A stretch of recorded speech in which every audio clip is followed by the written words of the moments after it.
그 시간 내게는 가장 귀하다. 저 광야가.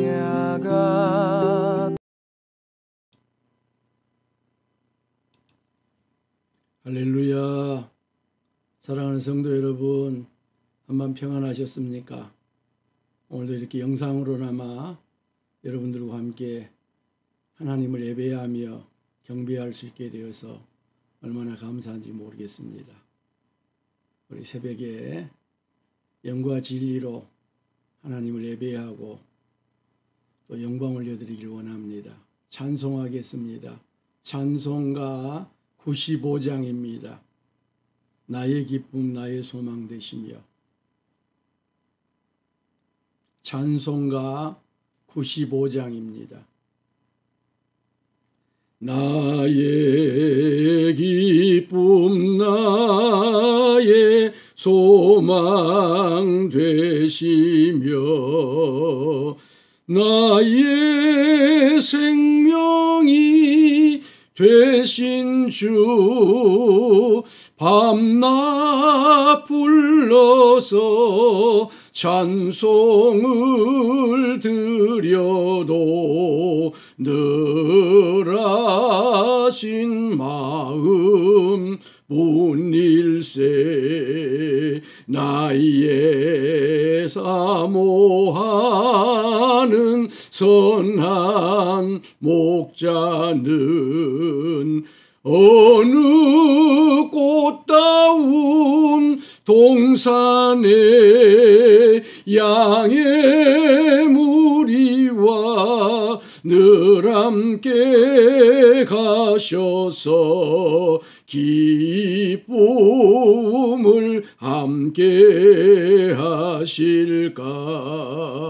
길도 없이 거친 넓은 들에서 갈 길 못 찾아 애쓰며 이리저리로 헤매는 내 모양 저 원수 조롱하도다.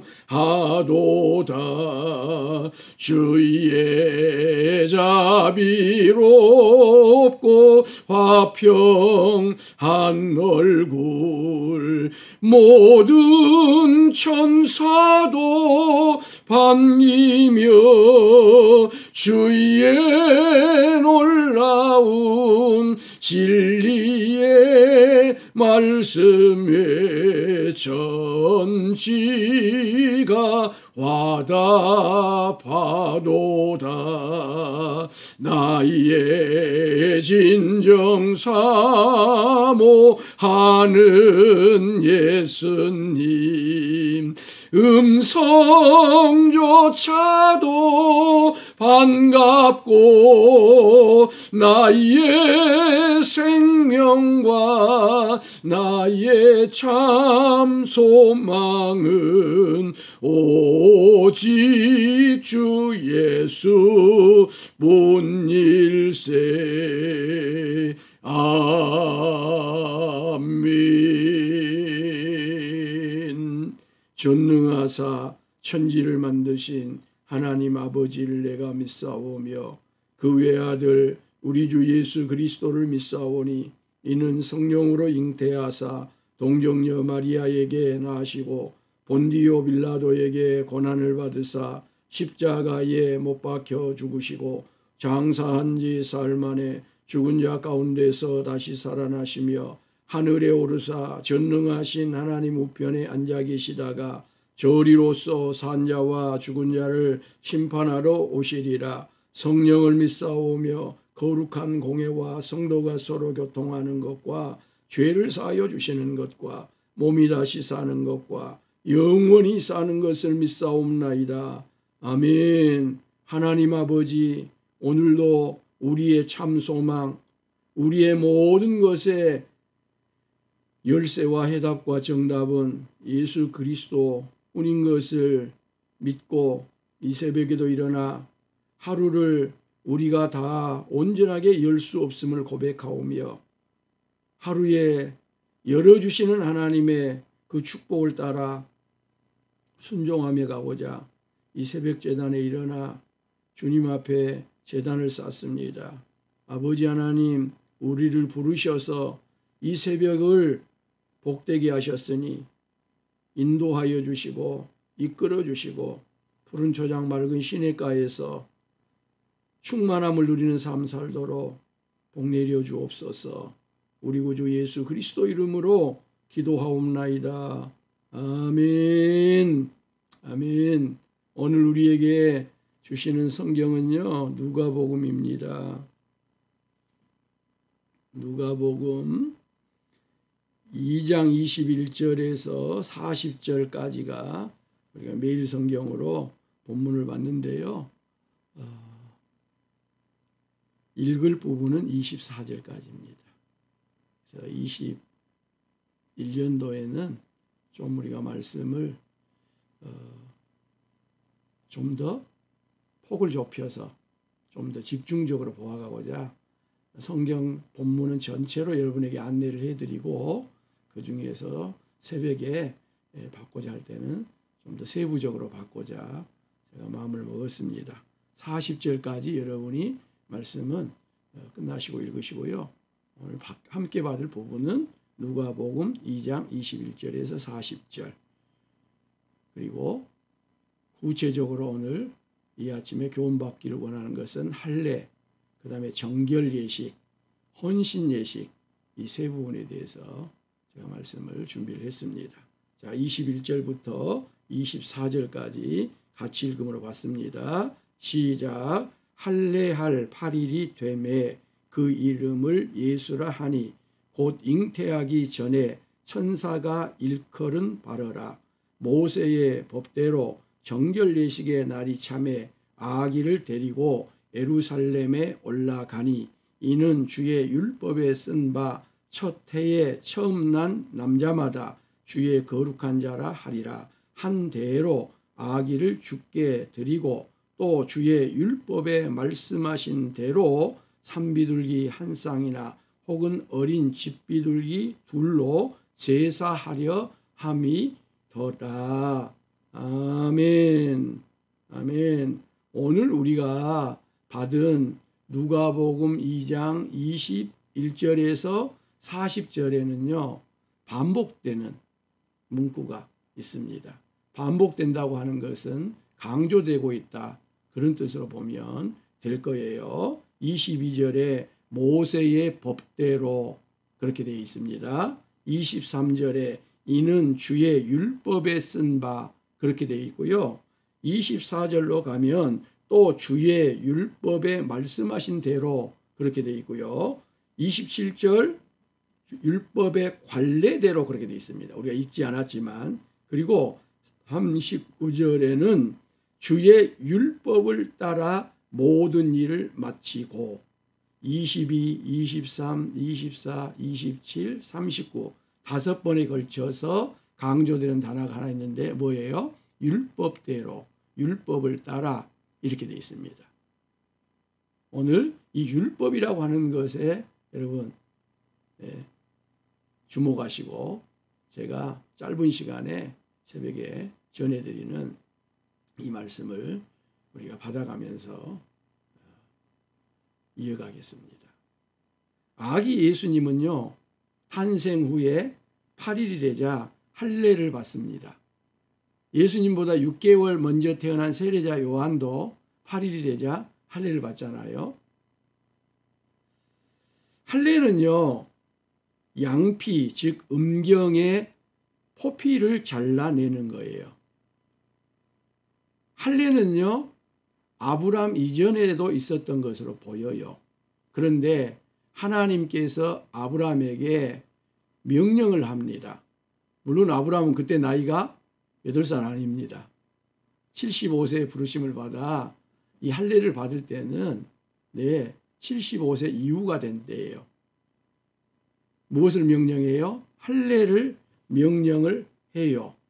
너뿐만 아니라 너에 있는 모든 집의 종들까지도 너가 산 너의 소유를 삼은 사람들은 할례를 받아라.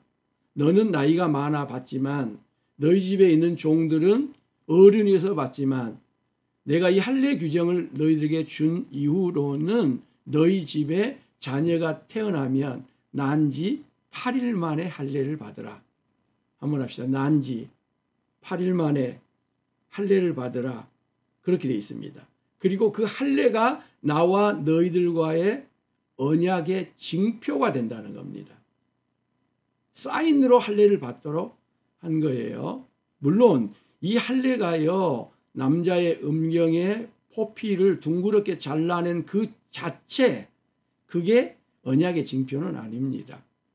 할례를 행할 때 흐르게 되는 피가 징표입니다. 한번 합시다. 피. 흘린 피가 징표예요. 예. 요즘으로 말하면 애들이 남자아이가 때가 되면 가서 포경 수술을 하는 그게 징표가 아닙니다. 그렇다면 다 징표가 되고요. 그 핵심은 그 행위 자체가 아니고 그 할례를 행할 때 흘린 피가 하나님과 이스라엘 백성 사이에, 즉 아브라함과 후손 사이에 징표가 되는 거예요. 아무튼 이 예수님이 난지 8일 만에 받았던 할례는 하나님께서 아브라함에게 명하신 그 말씀대로, 즉 율법, 이것도 율법에다 포함시킵시다. 율법대로 하나님의 명령대로 그의 부모가 8일 만에 행한 것이지요. 출애굽기에 의하면요, 이스라엘 공동체 안에 유월절을 행하게 되잖아요. 그런데 유월절에 들어오는 사람들이 누구냐? 할례를 행한 자입니다. 할례를 행하지 않는 사람은 유월절 식사, 유월절 그 공동체에 들어올 수가 없어요. 자, 물론 이것이 형식적으로 흐릅니다. 항상 그렇습니다. 어떤 제도나 어떤 법이나 이런 것들은 형식적으로 흘러요. 그러다 보니까 에레미야, 즉 남유다가 멸망을 얼마 앞두고 있는 그 마지막 시대입니다. 이때에 에레미야 선지자가 부르심을 받는데 할례가 그 본질을 잊어버리고, 즉 피에 있다고 하는 것을 잊어버리고 겉으로 아는 것에 치우쳐 하나님과 저들이 언약을 맺었다고 하는 하나님을 중심으로 섬기지 못하는 것 때문에 에레미야는 할례를 어디에다 행하라 그래요? 마음에다 행하라 그래요. 너는 마음의 할례를 행하라 그래요. 근데 더 놀라운 말씀도 있습니다. 너희는 귀에다가 할례를 행하라 그래요. 한번 따라합시다. 너희는 귀에다 할례를 행하라. 얼마나 중요한지 모릅니다. 마음의 할례요, 귀의 할례예요. 사랑하는 성도 여러분, 새벽에 특별히 여러분 기도의 사명으로도 일어나시지만 말씀을 받잖아요. 여러분 귀의 할례가 2021년도에서도 행해져서 하나님의 말씀이 달게 받아들이시길 바라고요. 쏙쏙쏙쏙 그 말씀이 스펀지가 물을 빨아들인 것처럼 여러분 수용하는 이 귀의 할례가 있기를 예수님의 이름으로 축복을 하고 축복을 합니다. 그리고 이 할례 이후에 중요한 행사가 하나 더 있어요. 그게 뭐냐 하면 이름을 공포하는 거예요. 낳은 지 8일 만에 할례를 받고 할례가 행해진 그 이후에 이 아이의 이름은 아무개입니다. 그렇게 가족 공동체, 이스라엘 전체의 지역 공동체, 이 공동체 안에서 이름을 발표를 해요. 이런 것이 오늘날 제도화돼서 우리는 법으로 아이가 태어나면 며칠 만에 출생신고를 하게 돼 있어요. 한 달인가요? 우리 때는 그랬던 것 같습니다. 근데 출생신고를 말하자면 8일 만에 하게 돼 있어요. 그래서 예수님이 아브라함에게 명령하신 그 법을 따라서 그 부모가 8일 만에 할례를 행하여서 할례를 받고 난 이후에 마리아가 이야기했는지 요셉이 이야기했는지 이 아이의 이름은 예수입니다. 그랬다는 거예요. 누가 예수라 그러라 그랬어요? 천사가 일러준 대로 예수라 그렇게 이름이 지어진 것입니다.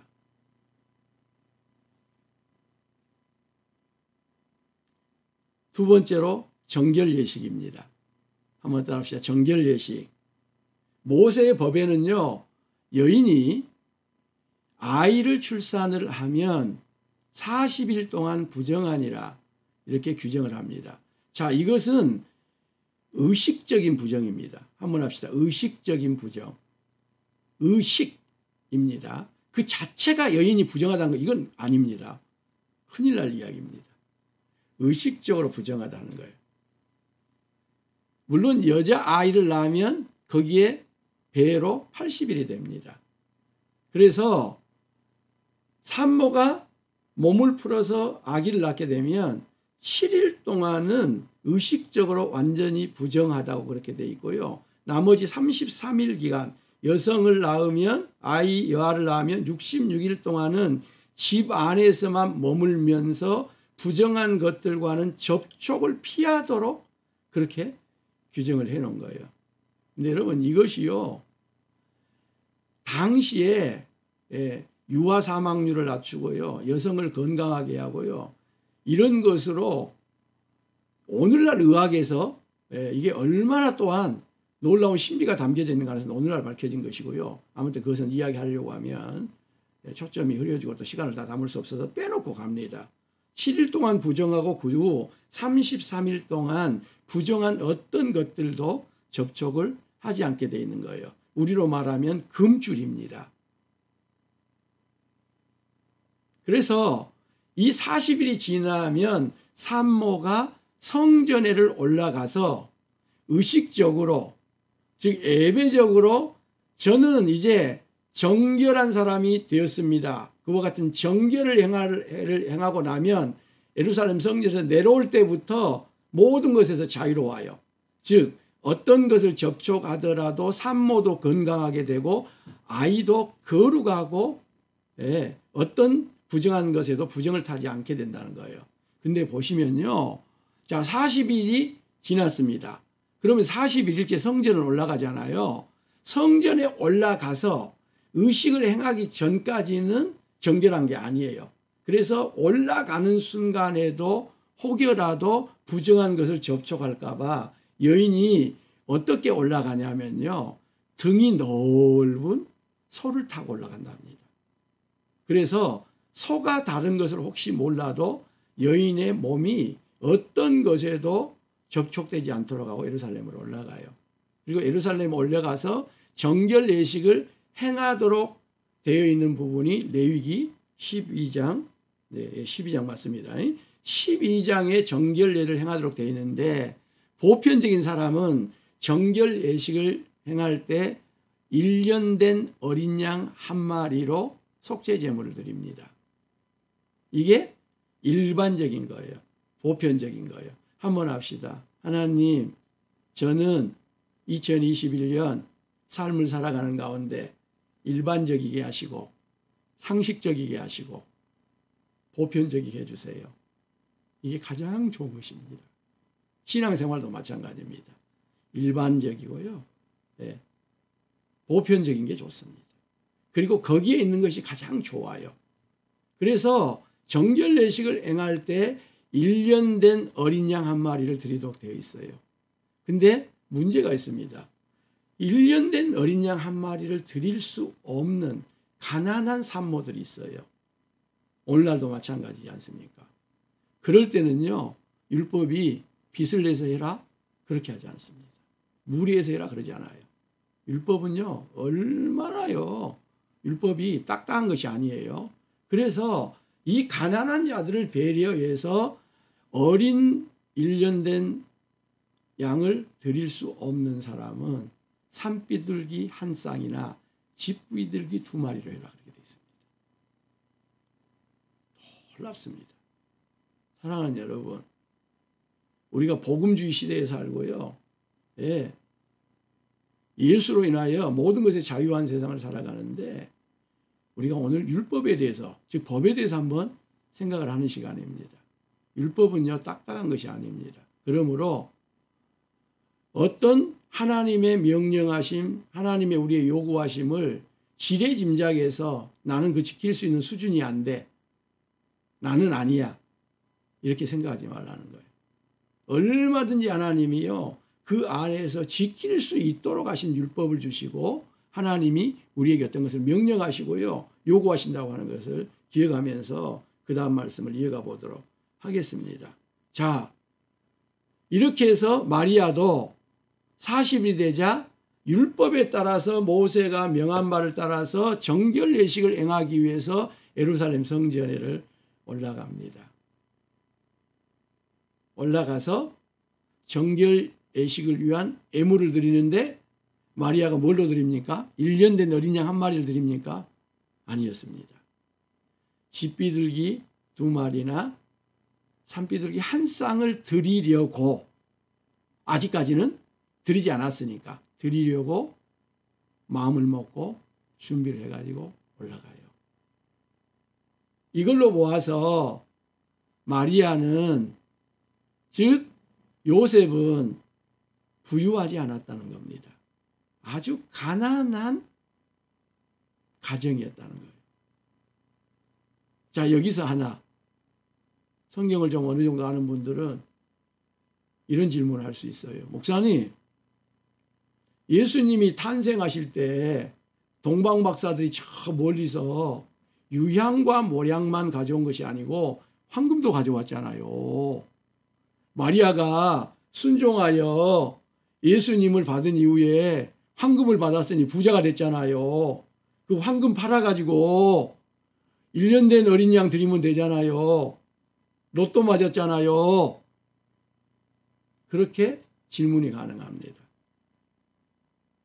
여러분, 이제까지 우리가 누가복음에서 마리아를 보아온 대로 만약에 마리아가 동방 박사들로부터 예수님이 출생하여 지금 40일이 됐잖아요.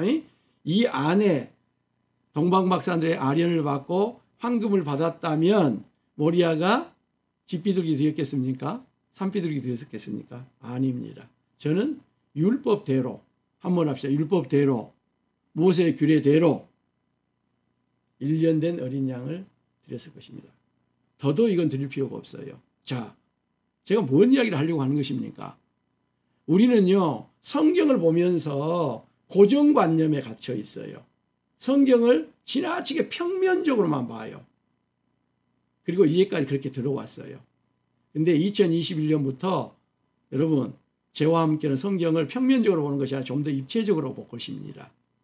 예. 팔딱팔딱한 이 화로처럼 그런 말씀을 제가 중간중간에는 말씀을 드릴 수도 있겠습니다. 왜? 여러분들이 그렇게 받을 수준이 됐기 때문입니다. 이제는. 즉 제가 무슨 말을 하고자 하는 거예요. 예수님께서 탄생하신 날 밤에 천사가 탄생 소식을 맨 처음 알려준 사람들은 목자였고, 목자들은 어제도 보았던 것처럼 그 탄생 소식을 듣고 곧바로 하나님께 어린 양들을, 자기들 키우는 양들을 맡겨놓고 예수님 그 표적을 보려고 갖고 가서 경배하고 그 천사가 알려준 소식을 그대로 전했고, 동방박사들은 40일 된 지금까지 아직 도착을 했어요? 안 했어요? 도착을 안 했다고 말입니다. 아직. 그래서 마리아는 가난한 그대로 집비둘기 2마리나 산비둘기 한 쌍 가운데서 예물을 드린 것입니다. 그리고 그것도 율법대로입니다. 한번 합시다. 그것까지도 율법대로. 그것까지도 모세의 법대로예요. 그래서 얼마나 율법, 모세가 우리에게 준 법이 중요한지 몰라요. 구약 폐기론이 아닙니다.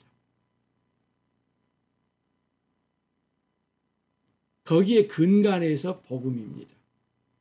거기에서 복음이 열매를 맺고요. 복음이 완성이 되는 것입니다.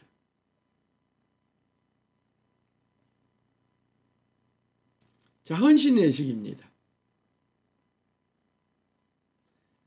할례도 예수님께 행해지고요. 이 헌신례도 어린 생명에게 행해집니다. 그래서 2가지는 예수님께, 1가지는 산모인 마리아에게 그렇게 됩니다. 마리아가 아기 예수님을 우리 성경에는 데리고 갔다 그랬는데 여러분 40일 된 애를 어떻게 데리고 갑니까? 그건 못 데리고 갑니다. 안고 갔다 그래야 돼. 더 맞을 표현 것 같아요. 업고 갔다 그래야 되는 것 같아요. 예? 마리아가 아기 예수님을 안고 감도 예, 누구 봐줄 사람이 없어서 그런 게 아니었다는 겁니다. 마리아는요 자신의 정결 예식을 행하면서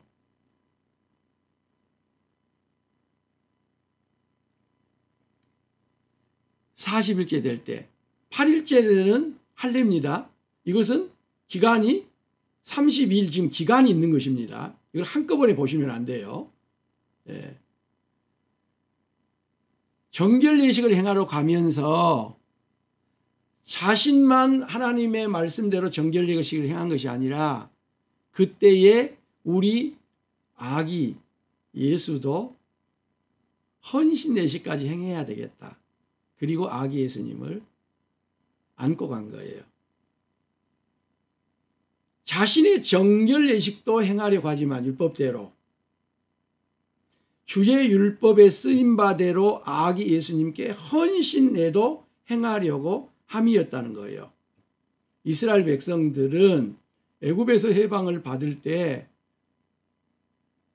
저들에게서는 10가지 기적, 애굽에는 10가지 재앙, 마지막 재앙이 뭐였어요?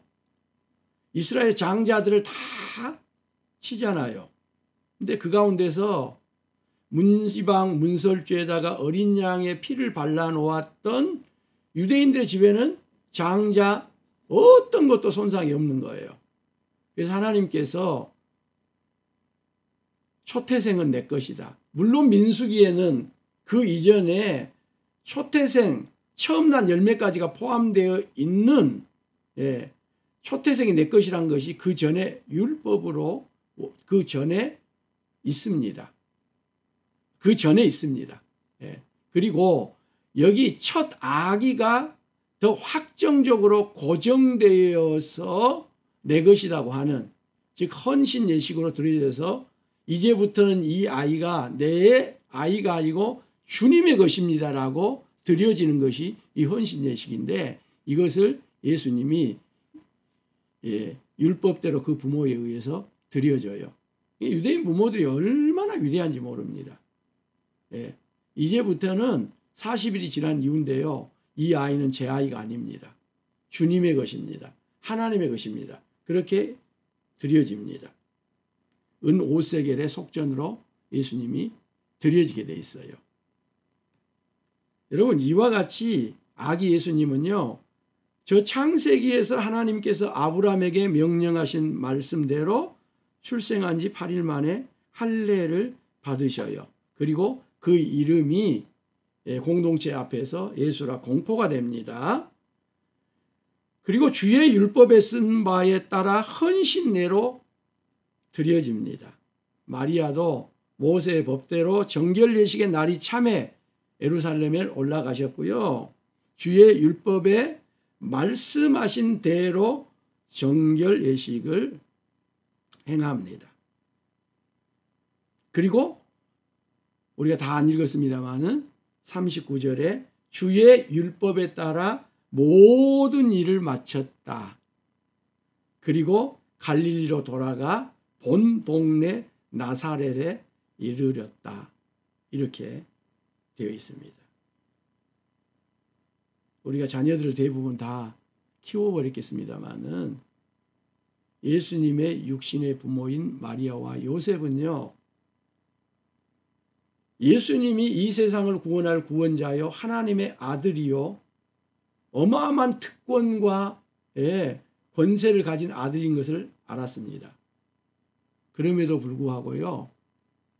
철저하게 율법을 따라서 율법의 규례를 따라서 어린 시절부터 아기 예수님을 철저하게 키워옵니다. 얼마나 중요한 부분인지 모릅니다. 아기 예수님은 자신의 의지와 상관이 없이 갓난 아이 때부터 부모에 의해서 율법에 따라서 키워졌습니다. 자, 예수님이 먼 훗날 당신은 율법을 폐하러 온 사람이 아니냐? 그런 의혹을 받습니다. 그리고 그런 도전의 말을 받습니다. 그때 우리 예수님이 뭐라 그래요?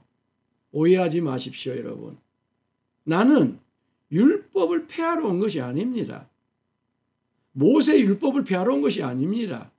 선지자들이 말한 그 모든 것들을 폐하러 온 사람이 아닙니다. 나는 율법을 완성하러 왔습니다. 그래요. 율법을 온전하게 하려고 왔습니다. 그래요. 이게 왕권을 가지고 오신, 즉 권력을 가지고 오신 예수님과 그 이전까지 있었던 권력자들과 전혀 다른 것이고, 지금의 권력자들과도 다르고 앞으로 권력자들과도 다른 예수님의 권력의 쓰심입니다. 왜 오늘날 수많은 사람들이 권력을 가지려고 합니까? 권력은 꼭 정치적인 권력만 있는 것이 아닙니다. 요즘 돈의 권력 엄청나지 않습니까? 물권, 이거 무서운 것입니다. 언권, 언론이 가지고 있는 이런 것들 엄청난 거예요. 왜 권력을 사람들이 끊임없이 가지려고 하고, 더 쉬운 말로 소위 성공하려고 하는 것입니까? 거기에는 특권이 따르기 때문에 그렇습니다. 그게 뭐예요? 나는 법을 무시해도 된다는 겁니다. 나는 심지어 법을 폐할 수도 있다는 겁니다.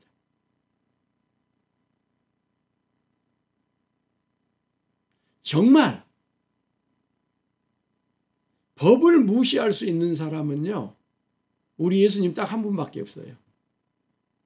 법을 자신에게서부터 폐지할 수 있는 부분은 예수님 한 분밖에 없어요. 근데 예수님은요, 그런 적이 한 번도 없습니다.